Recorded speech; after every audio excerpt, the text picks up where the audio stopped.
I'm sat in a new £2 million hypercar, which is supposed to be the quickest accelerating road car ever made. I've got my specialist timing gear up here. I'm going to launch it. See how quick it really is. Let's do this. Go!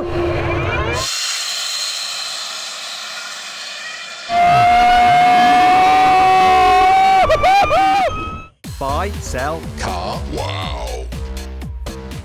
This is the McMurtry Spearling, and this thing has absolutely blown my mind. And I've got Kevin, the chief engineer of this car, to tell us about it. So what is the concept of this car? So this is a 1,000 horsepower, single seat, ultra high performance, track capable road car. And it's electric, isn't it? It's fully electric. And there's something very special about it, which is? Its fan system. The fan system basically allows this car to be not only incredibly quick off a launch and quicker than anything else out there, but also incredibly quick around corners. With the downforce it generates, it will corner as quick as any other race car in the planet. In fact, in the low speed corners is where it really comes alive, because it can generate 2 tons of downforce from 0 miles an hour all the way up to its top speed. Whereas normal race cars, you need to build up speed, and the faster you go, the more downforce it generates. Whereas this is just 2 tons all the time. Already seen it go up the hill at Goodwood, and it broke the record, didn't it? It did. So what time did it do at the hill? It did a 39.08.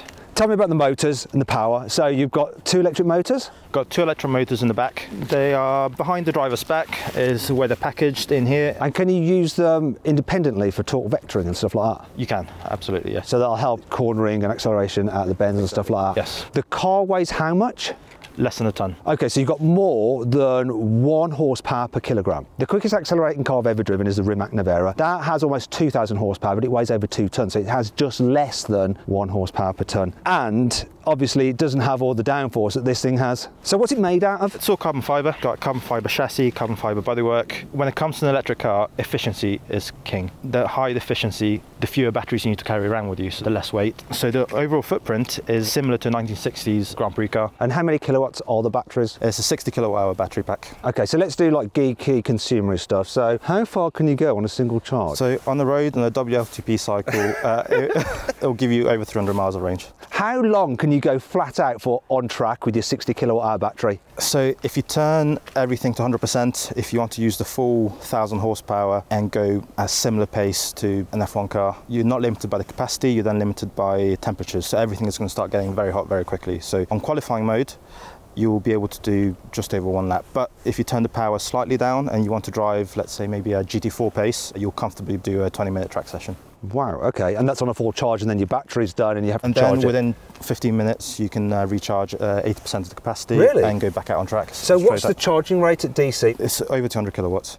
Okay, but you need a 200 kilowatt charger at your track day. So let's have a look at the front. Let's start at the front and walk to the back. So what's going on here? So you've got air intakes there. Yeah, so you have these letterbox intakes, so they cool your brakes. And then you've got like big cutouts over the wheels, so I can actually see the front wheels through these holes. Are these releasing the air pressure from? Yeah, pressure builds up in the wheel well, and the openings behind the wheels as well. They're there to control that pressure and to reduce the amount of turbulent flow spilling out. What about this part here? This is like sending air towards the back. Is this into the diffuser? Yeah, again, it controls the air that from the wheel well, as well as the air that comes in to cool the brakes, and it just manages it and then sends it towards the back through the tunnel in the back, which is designed to improve the aerodynamic efficiency of the car, and it sends some of the air down to the rear brake ducts to cool the rear brakes and the radiators, which are at the back of the car. And I noticed this effect round here on the door mirrors. This feature is actually quite common in lots of F1 wing mirrors. It's just designed to accelerate the air behind the mirror and reduces the drag. And then you've got this on the top. It's like it's got a mohawk.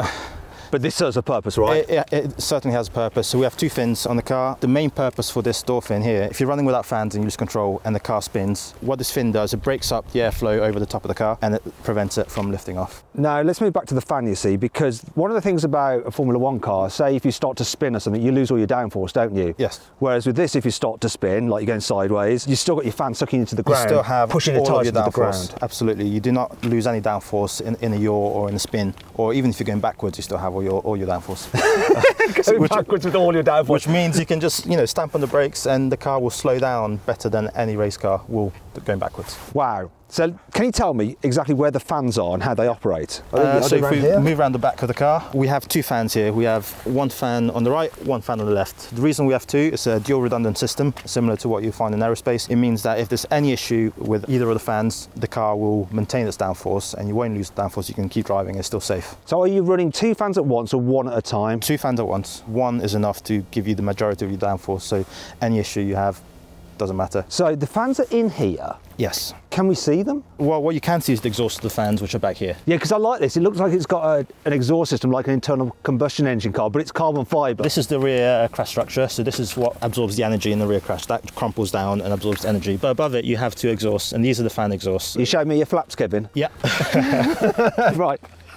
So the flaps are here, they're part of the redundancy system, so if a fan shuts down, the flap will close down, which means you don't have any backflow of air and you can maintain your low pressure underneath the car. With the fans, it's a bit like an inverse hovercraft. So rather than blowing the air down and hovering, it just sucks itself down and gives you all the grip you could ever wish for. Do you know what? To really understand how the fans work, I think we need to do some experiments.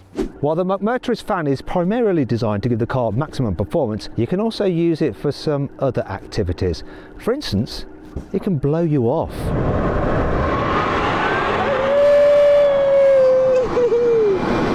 You know how hard it is sometimes when you're trying to replace a bin bag, but you can never get them open? Well, the McMurtry can actually help you with that. Look at this.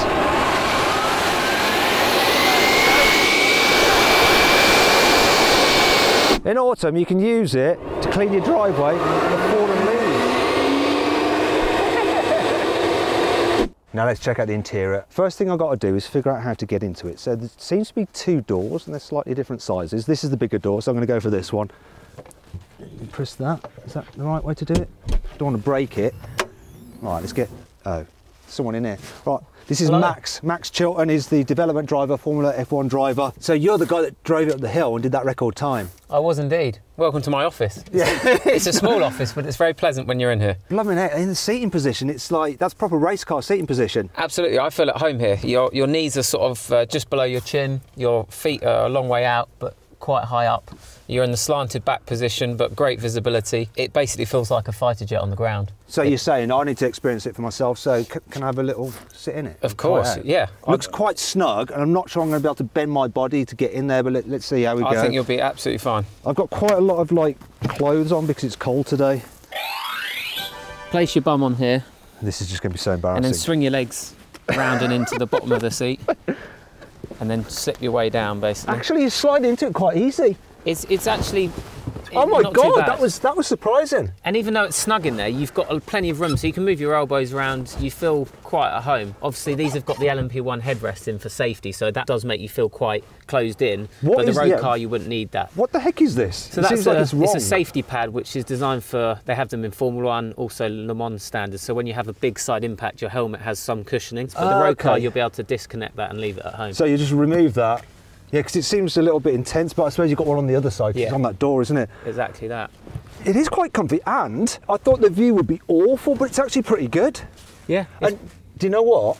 Actually, the position, I have a bit of a bad back, right? This is like a good position to be in if you've got a bad back. Well, it's got lumbar support, so the seat's got a bit of a wave in it, and it really helps your back. And again, it's snug, but it's been designed to have some really nice, beautiful features. Can we get the steering wheel on so I can have a little go? Yeah. So it's just a click, connect. There we go. Right, okay. So it's pretty high tech. It's on. I've got loads of information. Oh my gosh. We'll de-sensify that for you so it's a bit easier. You've got this like simple beginner version. So the basics are, the battery power dial is here. That will turn the battery from completely off to on. Then over here you have your ignition. You have P1 and P2. We're in P1 now, so the car's got power, but it's not technically ready to drive until you're in P2. You've also got a volume dial down here for when you're talking to your team. If you want on a track day, talk to the team. Not for your stereo. Not for your stereo, but it probably will linked into the stereo on the road car version. And then down here you've got a brake balance, so that just moves your brake balance forward or rearwards depending on what you're locking. But from my experience in this car, the braking is on par with a Formula 1 car, and it actually in ways performs better at certain corners. But no ABS on this particular version? Not on this track version, but the next road car track version will have ABS, yeah. The steering wheel itself, it's like That's our third version steering wheel, which is brand new last week, and I absolutely love it. It's got great visibility for the dash, gives you all the information you need. You've got an up paddle which puts it in drive on the right, and then the down paddle on the left either puts it back to neutral, and if you click it again, we'll go into reverse. You've got a ride switch here, which is the active suspension. Okay. That's if you want to come to a sleeping policeman on the road, or drive through McDonald's on the way back from the track day, you can lift the car up, get over the speed bumps, and then you can lower the car back down. So that's just how much ride height you want, basically. You know what I want to do with this next, right? We'll do a Big Mac. Yeah, let's go for the drive-through. So we've got ride, we've got TC, which I assume is traction control. Traction control, you know what that does. Yep. Now this is the holy grail. This is the one which you will only ever experience in the McMurtry Spearling. Oh, there you go. Oh, that's exciting. Yes. So that is basically currently set at 0, so the fans are not turning at all. You've got multiple different functions, all the way from 0 RPM up to 23,000 RPM. That then creates a huge amount of downforce, a huge amount of noise, and it will sound like a jet fighter on the ground. So you could have that set at about 400 horsepower all the way up to 1,000 horsepower. And bringing it back to like normal track cars or like taking the fan away, there's an addition that you fitted to this car, or had fitted. When I first saw it like 2 years ago, it didn't have a wing on the back, but now it's got a wing. What's that all about when you got the fan? Yeah, absolutely. That was my doing. Basically, I joined McMurtry at the end of last year, and we did quite a lot of testing without the fans. And I just felt like the car needed some more stability at the rear without the fans, and it just made it more of a driver's car. It made the balance of the car really enjoyable. And then when we turned the fans on, it just overall increased our performance, changed the direction, and actually I think it increased the look of it. Yeah, it works, doesn't it? So it's an all-round gain. The last dial you've got there is EPAS, which is electric pad steering. This car creates so much load through the tyre, it can be a huge amount of force going through the steering wheel. So when you're on a track day, if you want full power and full fans, it's quite nice to have some pad steering. So that's all that is, and you can control how much levelling degrees of that you want. It's actually more useful at slower speeds. As you said earlier, I raced in Formula 1. I've been fortunate enough to know what a Formula 1 car's like through slow speed meets big corners. This car is quicker, and it's just the amount of force that's going through the car onto the road at slow speed corners makes the steering unbelievably heavy. So that's where the EPAS is really needed, is the slow speed corners like Silverstone through the hairpin. And we basically wanted to create a car which people with very little driving experience could go out and experience Formula 1 speeds, and there's no better way of doing that with a fan car. So that's the thing with Formula 1 car that everyone says who's like a normal kind of car enthusiast who's got the opportunity to drive one, is that to really feel the downforce, you have to have the actual speed. It takes a while for you to build up the confidence to be able to really engage and feel the benefit of the aero on a Formula 1 car. With this, you just got it straight away from the get-go. Yeah. You don't need big balls to be able to get it. You just turn that dial. Your balls get bigger. Yeah. Do you know what I want to do? Can I just try it with it shut? Of course. Just to see what it feels like. Whoa. I mean, this is intense. Let's open it again. How do I open it from the inside? So there's a little catch just here. Let's see if I can do the dismount. So I've got to release the steering wheel. I was twatting myself in the face. It's quite light and compact, isn't it? So, yeah, it's a nice design. Okay, and now you're not going to help me here, right?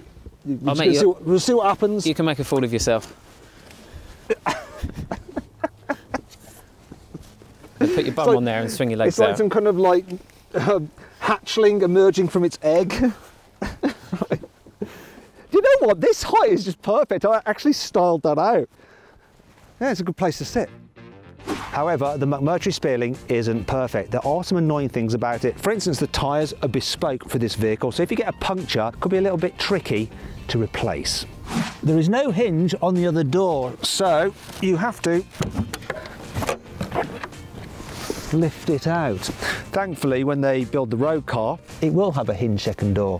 What they won't be adding to the cabin though is any interior storage, so no cup holders, no door bins, nowhere to put your phone nor your drink. Unlike other electric powered hypercars, which are all four-wheel drive and therefore have motors on both axles, because this is rear drive only, you only get regen braking on the rear axle, whereas ideally you want most of the regen braking to take place on the front axle. Because of the fat windscreen pillars, you can't actually see the door mirrors from the normal seating position, so they're going to have to move the door mirrors back here for the production version. Well, it's good that this car has a reversing camera. Unfortunately, there's no little cleaning system for it, and it does tend to get covered in dust from the air exiting those vents. That means that you're going to occasionally have to pop out and get your little cloth and give it a wipe so you can see where you're reversing. Kind of spoils the point really, doesn't it? However, it's not all bad. Here's 5 cool things about the McMurtry Spearling. One of the reasons petrol heads don't like electric cars is because there's no noise, there's no drama. Well, there is with this McMurtry, because you can actually rev up the fan when you're stationary. Check this out.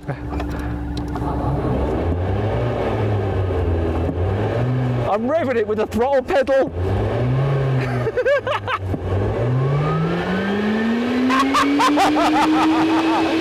Just like ski goggles, the windscreen of the track version of the McMurtry Spearlink has an iridium tint to reduce glare from the sun. Because the fan can produce 2 tons of downforce and the car weighs less than 1 ton, you could effectively park it upside down. Ah! When you look from above, you can see that the McMurtry company logo is the shape of a peregrine falcon, which is actually the fastest animal in the world. According to Wikipedia, it can do 242.3 miles an hour in a dive. Oh. Because the McMurtry is just 1.5 metres wide, you can actually fit it in parking spaces that other cars wouldn't manage to get into. Look at this! Look! Plenty of room either side. It's quick and practical. Before I drive this thing, let me tell you about the chassis. So it's a full carbon fibre monocoque and it's built to Le Mans LMP1 standards, so you've got full crash protection. Now the wheelbase, this is interesting, is just 2 metres long. Just did that Monty Python style funny walk there. Now the reason I'm pointing that out is because that's the same as the width of a modern Formula 1 car. Now suspension, you've got multi-link, fully independent, both at the back and at the front. Also it's got active suspension to cope with all that crazy downforce. Then there's the wheels, they're 19 inches in diameter and lightweight magnesium. You've got carbon ceramic brakes and centre locking nuts that are made out of titanium. They cost £1,000 a piece, which means that you've got £4,000 worth of nuts. Anyway, I'm delaying the inevitable because I'm a bit frightened. Let's drive it. I've got my specialist timing gear up here. I'm going to launch it. See how quick it really is. Let's do this.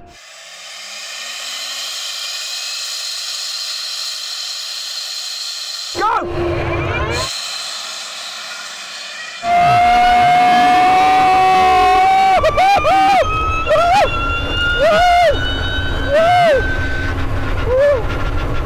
Okay, so that was just insane. Off the line, it was like being catapulted. And he got up to speed. I don't know what the speed was, but then he like just seemed to stop accelerating. It's like it's got a limiter on it. But he got to that limited speed so quickly.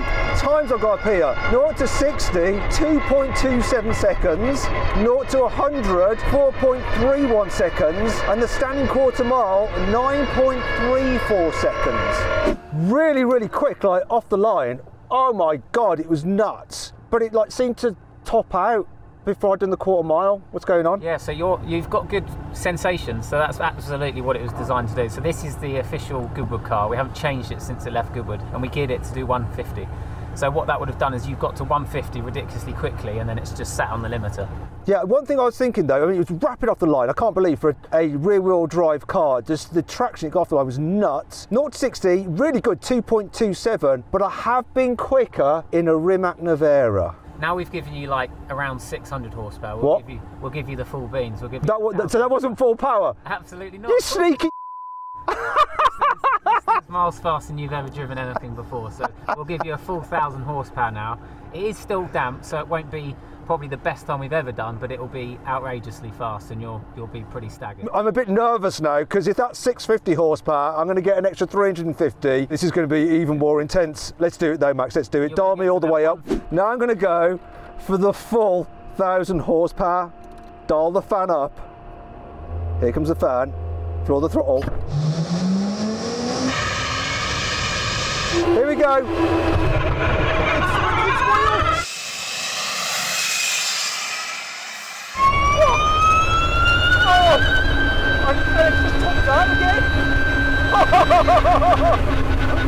Okay, so that's really interesting. Damp track, had some wheel spin, 0 to 60, 2.09, slightly slower than that Rimac, standing quarter mile, 8.64, but it had actually like hit its limiter halfway through the run. If I didn't have that wheel spin, you notice that step up in performance when you go to the 1,000 horsepower. Wow, that is insane. I know this car has more to give, and if you have a hypercar or you have a friend that does and you would like to drag race it against this McMurtry, either contact us at CarWow, review my car at carwow.co.uk, or DM McMurtry on their Instagram account. Okay, it's on the screen now, and we'll set it up. And not only can you drag race your hypercar against this, they'll let you drive this as well to experience what it feels like. So make sure you do that. Tomorrow. Do you know what? I was so gutted about not quite beating the Rimac Nevera. I managed to convince McMurtry into letting me have another go. So what we've done, we've come to Silverstone, we've hired the circuit, we're on the back straight, and we've used a special truck with a jet engine on it to dry the track, because I want to see what this thing can do in the dry. The last run was on a slightly damp surface, so it was struggling for traction, and the traction control was actually kicking it, and it was just holding it back. So now, hopefully, I can get a perfect launch. Let's do it. Here we go. It's full fan, let's go.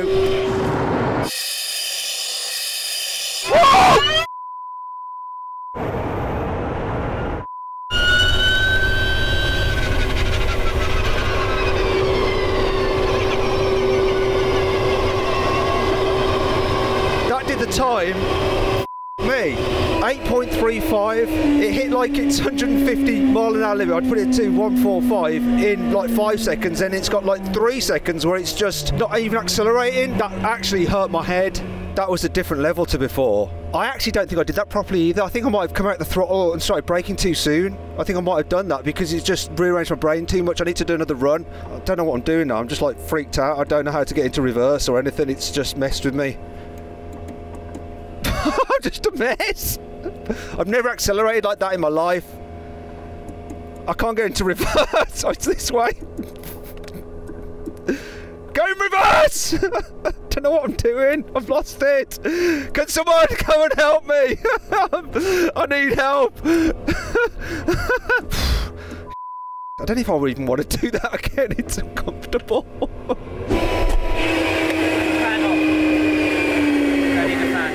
I couldn't help that. My brain's just. I don't know what. I couldn't find reverse or anything. I was just a mess. You can get reverse. Well, what did it do? It's 1.4, 8.35, but I backed out. That I think I got so messed up by it, and I set an extra parameter in the box. The thing that flipped up was 145, and I thought that was the quarter mile. I wasn't sure, so I think I backed off. So I think it's going to go quicker. Yeah, I think. Will. I mean, that 0 to 60 was ridiculous. It was horrible. No traction control. Oh.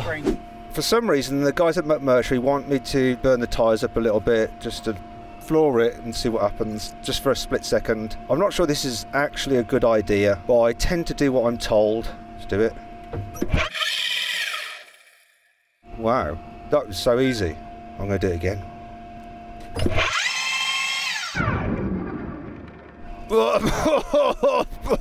Right, you're good to go, okay? Okay. The tyres are now bone dry hot, it will make them quicker. Okay. So fan, remember, full throttle, full brake, wait for it to spool up. What you did was perfect last time. Just remember when you get to the end, turn the fan off. Yeah, okay, I'll try and remember. I bet I'll forget. I'll forget. I'm not sure if I want to do it again, it's too insane. Let's do it.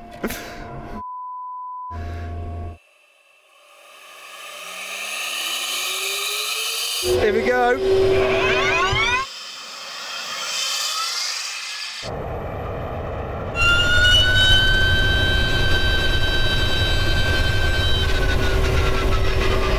I cocked it up last time. 7.97! Fan off, fan off. Remember to put the fan off.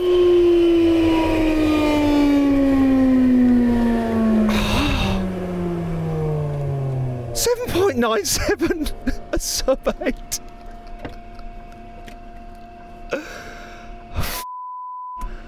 I accelerate and launch a lot of cars. I drag race a lot of cars. This is on another level. It's like 2 levels up. All cars are now officially slow to me. This has ruined everything. So I actually did a 7.97 according to this. 7.97. Can I get out? Shut you off. That is, it's a sub 8! A sub 8! Not even I've done that, mate. That's Really? outrageous. That's because I'm a better driver, you see. I'm a professional. I'm not. Perfect, that was. Perfect conditions. The launch is just mind-bending. No traction control, no? Nothing. You didn't have any on the first one, but then we got your tyres nice and warm with your burnouts. Well, I didn't back out this time. I backed out the last time. That was the problem. Oh, wow. I've got to try and get out now, and I'm absolutely broken.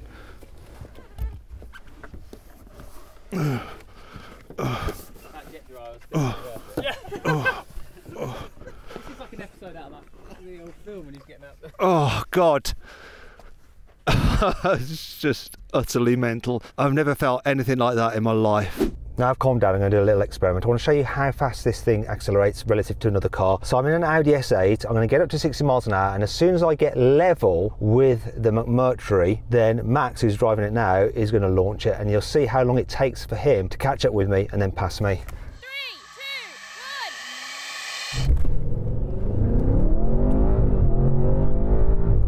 1. Right, I'm at 60. Here we go, here he comes.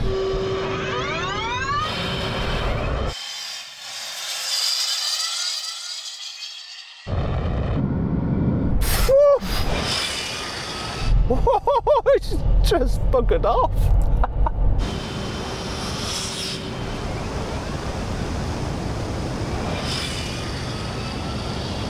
That car is absolutely insane.